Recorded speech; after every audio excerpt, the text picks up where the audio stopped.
soy Francisco Tiburek y esto es Argentina, patria en pie de guerra. En este canal vamos a seguir, alerta de spoiler, los episodios relacionados a la independencia de Argentina en una dosis mensual a través de episodios de 10 a 15 minutos de duración. Y la idea general es que cada mes les traiga información sobre lo sucedido este mes hace 214 años. Aunque en realidad la información tardaba varias semanas en llegar. Sin embargo, vamos a seguir a Belgrano y a Castelli en sus expediciones auxiliadoras. Vamos a seguir las decisiones de la Junta, qué es lo que decide, cómo proceden las ciudades del interior en adherirse o en adherirse. Vamos a ver qué pasa en la banda oriental, vamos a ver qué pasa en Paraguay, vamos a ver qué pasa en el Alto Perú. Me pueden seguir en Instagram en @Argentina Patria en Pie de Guerra. Y de hecho me pueden escuchar en Spotify hablando de lo mismo. Que bueno, voy un poco más adelantado. Pero bueno, es con contenido lo mismo, nada más que acá estoy yo y bueno, hay imágenes. Entonces, hoy vamos a hablar de los antecedentes a la semana de mayo, qué pasaba en Europa, qué pasaba en América, cómo llegamos hasta acá. Se está por pudrir todo. También vamos a aprovechar para hablar algo de organización territorial del virreinato, así vamos familiarizándonos con cierta terminología y sabiendo cómo funcionaban las cosas en ese momento. Así que vamos a ir posicionando los distintos jugadores que van a ir tomando relevancia, los distintos hombres, las distintas situaciones que van a entrar en juego a partir de mayo, el capítulo que viene. Como sabrán, estamos en el Virreinato del Río de la Plata, institución que se creó en 1776 para escindirse del Virreinato del Perú. ¿Cómo estaba compuesto y gobernado el virreinato? Bueno, en términos generales estaba el virrey, que era el representante personal del rey en todos los aspectos, y su función principal obviamente era gobernar, pero también era la máxima autoridad militar en la zona. Esto último era importante porque uno de los objetivos que Carlos III tenía cuando creó el virreinato era mejorar la defensa contra las amenazas que enfrentaba el territorio. ¿Cuáles eran estas amenazas? 1. Los pueblos originarios, el indio. 2. Los portugueses. 3. Los ingleses. Obviamente Carlos III no firmó el decreto de creación del virreinato y esperó a que las cosas simplemente se dieran y se resolvieran solas, sino que envió un poderoso contingente militar para hacer valer su soberanía a cargo de don Pedro de Ceballos. Ceballos reconquistó algunas posesiones españolas y quedó como virrey. Bueno, pero el virrey no podía manejar todo el territorio, que era extensísimo. El territorio estaba dividido en gobernaciones intendencias, que en 1810 eran de norte a sur: La Paz, Cochabamba, Charcas, Potosí, el Alto Perú, Paraguay, Salta del Tucumán, Córdoba del Tucumán y Buenos Aires. Las gobernaciones de intendencia manejaban todo lo relacionado a las 4 áreas administrativas comunes, que eran guerra, hacienda, policía y justicia. En adición existían otros entes políticos llamados gobernaciones, que de norte a sur eran Moxos, Chiquitos, Misiones y Montevideo. Esta última en particular tenía cierta autonomía y iba a tener una rivalidad con la capital. En lo que se refiere a la organización militar colonial, vamos a dividir a las tropas en 3 armas: infantería, caballería y artillería, y a la infantería en unidades veteranas y de milicias. Respecto a la milicia, la idea general era que cada ciudad tuviese su batallón de infantería o compañía de voluntarios de caballería, cuya instrucción era responsabilidad de algunos regulares que eran designados justamente para eso. Inicialmente el reclutamiento se haría en España, pero luego se abriría para todos los americanos.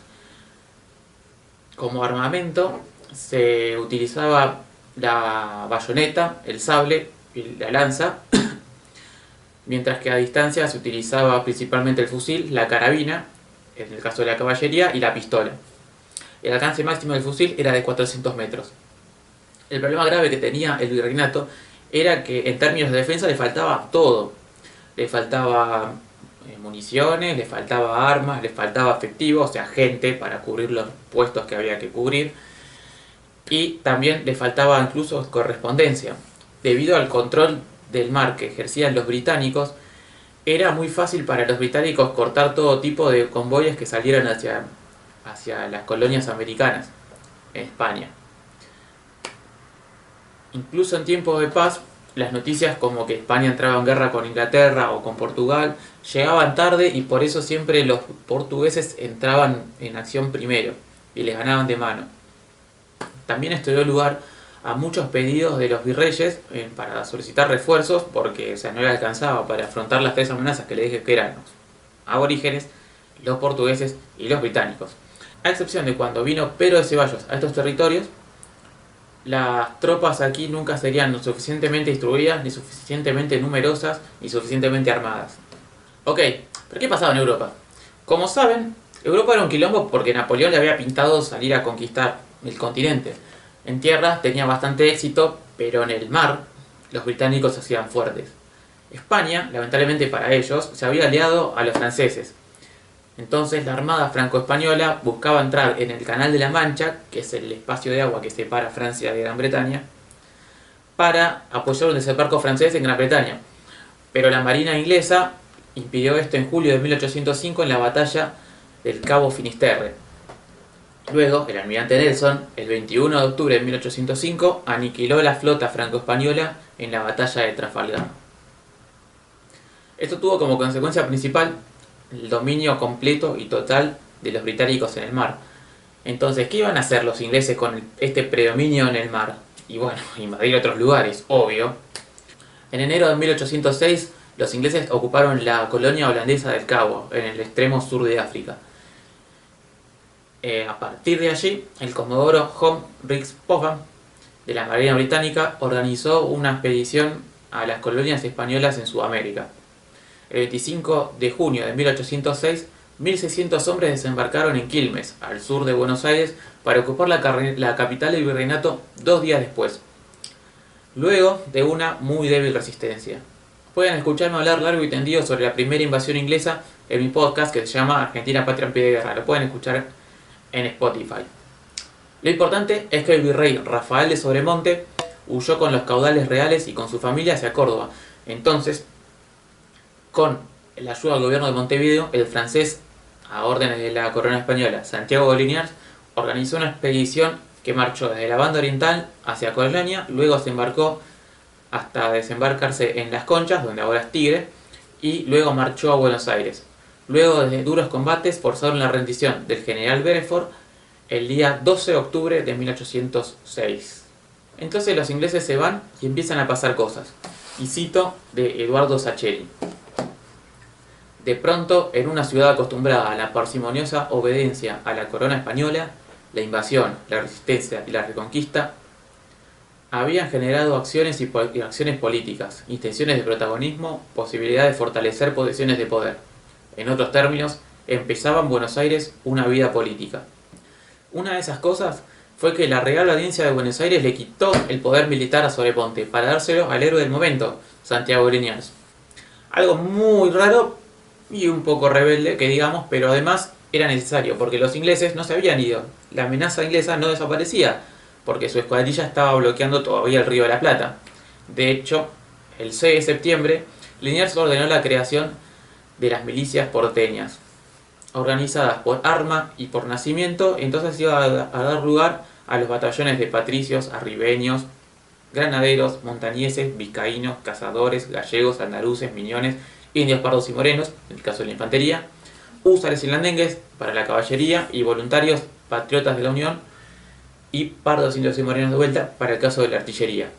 A los milicianos podría entrar cualquier hombre libre, solamente tenía que cumplir esas dos condiciones: ser hombre y no ser esclavo. Esto conllevaba ciertas responsabilidades como instrucción, guardias, acuartelamiento, etc., pero también se les pagaba. Así fue como cuando los ingleses volvieron el año siguiente, la defensa colonial no se iba a encontrar con los pantalones bajos. Dicho esto, la expedición de Popham había sido una iniciativa personal, suya, de él, pero la revancha, el regreso, sería una iniciativa gubernamental. Por eso, en 1807, los ingleses volverían con 10 veces la cantidad de hombres que habían participado con Beresford. Así, el 29 de octubre de 1806, los ingleses desembarcaron en Maldonado, al este de Montevideo, en la banda oriental, y en enero del año siguiente empezaron el sitio de Montevideo, ocupando dicha ciudad el mes siguiente. En junio, decidió John Wylock, a cargo de la expedición, que era el momento de avanzar sobre Buenos Aires.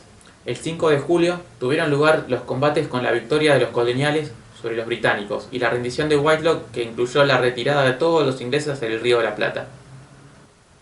La consecuencia inmediata fue la destitución de Rafael de Sobremonte como virrey, gracias a la presión del Cabildo, y asumiría interinamente Santiago de Liniers. Luego sería confirmado por el mismo rey. El otro jugador del momento era Martín de Álzaga, que era la máxima autoridad del Cabildo, es decir, el alcalde de primer voto. Martín de Álzaga había estado a cargo de organizar la defensa luego de que a Liniers lo derrotaran en el combate de Miserere. Entonces era muy popular y además su apoyo principal venía de los comerciantes, dado que él mismo era uno de ellos. Pero resulta que la gestión de Liniers tenía muchas críticas. El haber llegado de esa manera era un problema, pero además el gobierno era muy corrupto y era deficiente en casi todos los aspectos, excepto en uno, el militar. Por eso Liniers contaba con el apoyo de las milicias. Pero para quien no era aceptable tener a Liniers como gobernador era a Francisco Javier de Elío, era el gobernador de Montevideo, y él eligió armar su propia junta de gobierno sin reconocer a Liniers como virrey del Río de la Plata. La razón principal, además de la corrupción, era francés. Pero para. ¿No eran los españoles aliados de los franceses? ¿Qué pasó? No. En 1808 las cosas habían cambiado. En 1807 España firmó el Tratado de Fontainebleau, con el que se había comprometido con Napoleón a darle ciertas cosas, como el envío de tropas españolas para sus campañas y, muy importante, el permiso de paso para invadir Portugal. Esto, junto con una crisis de hacienda, provocó disensión en la población española. Eso dio lugar al motín de Aranjuez, en el que Carlos IV iba a abdicar en favor de su hijo Fernando. Pero Napoleón no iba a dejar que España se manejara como quisiera. Entonces mandó a llamar a la familia real a la ciudad de Bayona, donde obligó a Carlos a anular su abdicación y pasarle el trono a Napoleón. Y él le iba a depositar el trono a su hermano José. En mayo de 1808, la población se iba a enterar de esto, y mientras tanto Portugal ya estaba en poder de los franceses y el rey João VI había huido con su familia a Río de Janeiro, protegido por los británicos. Fernando fue obligado a permanecer recluido en Francia. La situación era insostenible para el pueblo español y rápidamente grupos empezaron a tomar las armas en contra de los galos. Uno de los hechos más relevantes de esta resistencia tuvo lugar el 2 de mayo en Madrid, donde se formó una insurrección generalizada en contra de la orden de llevar el resto de la familia real a Francia. Y esto finalizó con una durísima represión, obviamente. Había empezado la Guerra de Independencia Española. Pronto hubo un desembarco británico en Portugal y esto llevó el éxito anglo-español que sacó a los galos de España, pero Napoleón volvió con 250.000 hombres y miró por todo. Una de las cosas claves que había cambiado con la prisión de Fernando era que las provincias españolas empezaron a organizar juntas para actuar de manera pseudo-independiente para gobernarse a sí mismas y luchar en nombre del rey contra los franceses, con el argumento de que si el gobierno estaba acéfalo, porque el rey Fernando estaba preso, entonces la soberanía volvía al pueblo, ignorando el derecho real de José Bonaparte. Esto provocaba el problema de la falta de coordinación a nivel nacional, obviamente porque cada junta hacía lo que le parecía mejor, y para realizar las acciones bélicas, porque nuevamente cada junta se defendía y aportaba hombres como podía. En septiembre de 1808 se va a formar la Junta Suprema Central, con sede en Aranjuez, al sur de Madrid, que concentraría todo el poder ejecutivo y legislativo de la España no ocupada por los franceses, representando así la soberanía de Fernando VII, que era incapaz de gobernar por encontrarse prisionero. Napoleón entró en diciembre de 1808 a Madrid y forzó a la Junta a mudarse a Sevilla. Por eso, la Junta Central de Sevilla.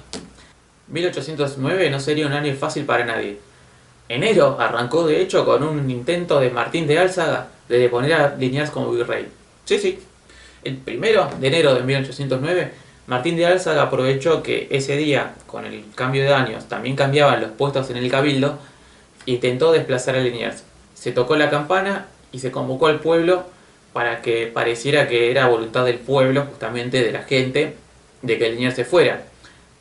Pero Liniers había hecho acuartelar a las tropas leales a él, y aparecieron justo a tiempo para socorrerlo. de la mano del comandante de los patricios, el teniente coronel Cornelio Saavedra, y el comandante de los húsares, el teniente coronel Martín Rodríguez. Y así Liniers permaneció en el poder hasta que lo reemplazó Baltasar Hidalgo de Cisneros, en abril de 1809, por orden de la Junta Central de Sevilla. Mientras todo esto sucede, la situación causada por la abdicación de Carlos IV genera la chance de que la infanta Carlota Joaquina de Borbón, que era la hija de Carlos IV y la esposa de João VI de Portugal, aspirara a los derechos sobre los territorios sudamericanos de su padre, que ahora estaban acéfalos. Si bien en algunos sectores tuvo cierta fuerza el carlotismo, nunca encontró una base fuerte para convertirse en algo real. Sus partidarios tenían ideas difusas de qué querían con Carlota: una monarquía constitucional a lo británico, una monarquía absolutista a lo Borbón. ¿Qué tipo de relaciones ya con España? ¿Un protectorado? ¿Una alianza? ¿Independencia? Así, un año luego del carlotismo se diluía y ya no formaría parte de la política porteña. Sobre el gobierno de Baltasar Hidalgo de Cisneros, lo primero que hay que decir es que este flamante virrey tenía dos misiones impuestas por la Junta Suprema Central. Uno, aplastar a los movimientos independentistas. Y dos, eliminar a los partidarios de Liniers, quien logró que se le permitiera vivir tranquilo su retiro en Córdoba. Básicamente la gestión de Cisneros se destacó por varias medidas, como la implementación del libre comercio, impulsada por Mariano Moreno, que luego el virrey anuló bajo la presión de los comerciantes y la crítica de los ingleses por la misma medida. Asimismo tuvo lugar la creación del Juzgado de Vigilancia Política, que tenía como misión atrapar a los pro-franceses y a los independentistas. Y así llegamos al 25 de mayo de 1810, que se iba a dar la primera revolución independentista en Sudamérica. ¿Qué? No. El 25 de mayo, pero en 1809, ocurriría una revolución en Chuquisaca, en Alto Perú, en la que expulsaron al gobernador Pizarro, acusado de fomentar las ideas pro-portuguesas y carlotistas. El mando militar quedó a cargo de Juan Antonio Álvarez de Arenales. Cito: este levantamiento de Chuquisaca, pese a haber sido gestado por los doctores y estudiantes, contó con un gran apoyo popular, lo que está probado por la presencia del pueblo obligando a renunciar al gobernador Pizarro, por su intervención en el nombramiento de Álvarez de Arenales y por fin en la prontitud con que acudió al llamado de este para formar las unidades de milicia que, en el término de 2 días, alcanzaron un efectivo de casi 1 millar de hombres. El 16 de julio tuvo lugar otra revuelta, en La Paz, donde se forzó al gobernador a renunciar para formar su propia junta, con Pedro Domingo Murillo como comandante de la plaza y Juan Pedro Indaburu como gobernador de la intendencia. El virrey del Perú, José Fernando de Abascal, no dudó y llamó a José Manuel de Goyeneche para que se hiciera cargo de reprimir estos movimientos. Rápidamente actuó Goyeneche para dispersar a las fuerzas revolucionarias y finalmente entró en La Paz el 24 de octubre. A Chuquisaca le aguardaba un destino militar. El virrey Cisneros envió tropas de Buenos Aires y designó a Francisco de Paula Sanz, que era el gobernador de Potosí, a acabar con esta revuelta. Sanz entró el 24 de diciembre a Chuquisaca, de la mano de su futuro gobernador, el mariscal Vicente Nieto. La represión fue durísima y varios líderes fueron ejecutados. La represión, al margen de las características de los jefes que las encabezaron, muestran sus diferencias. La de Chuquisaca, acaudillada por universitarios, fue menos sangrienta en razón de la naturaleza de sus protagonistas. La de La Paz, con caudillos indígenas y con una más amplia participación del pueblo, especialmente de sus extractos nativos, fue cruelmente ahogada en sangre, debido al criterio sostenido por los realistas de que los rebeldes indígenas debían ser ajusticiados para ejemplo de sus pares. Ambas rebeliones tenían 2 defectos fundamentales: tropas muy poco entrenadas y un foco demasiado localista que impidió la expansión rápida de sus ideales. Y bien, Cisneros había logrado sobrevivir a no una, sino 2 revoluciones en su propio territorio, pero no pudo evitar que el 14 de mayo de 1810 la goleta HMS Mistletoe, con copias de la Gaceta de Londres a bordo, llegara las noticias de la caída de Andalucía y la caída de la Junta Suprema Central. Esta junta quiso rearmarse en la isla de León frente a Cádiz, que era el último reducto español no ocupado, pero luego decidió disolverse y armar el Consejo de Regencia. De igual, el golpe ya estaba dado. La Junta Central, de donde emanaba la autoridad para poner un virrey, estaba caída, y ya nada sería igual. Y vamos a dejar acá, con la caída de la Junta de Sevilla y a los españoles se les está viniendo la noche. Queda ver qué van a hacer sus colonias, si es que van a hacer algo al respecto. Lo que no podemos negar es que las noticias que llegaron sacudieron a Buenos Aires. Sean eternos los laureles que supimos conseguir. Nos vemos el próximo episodio.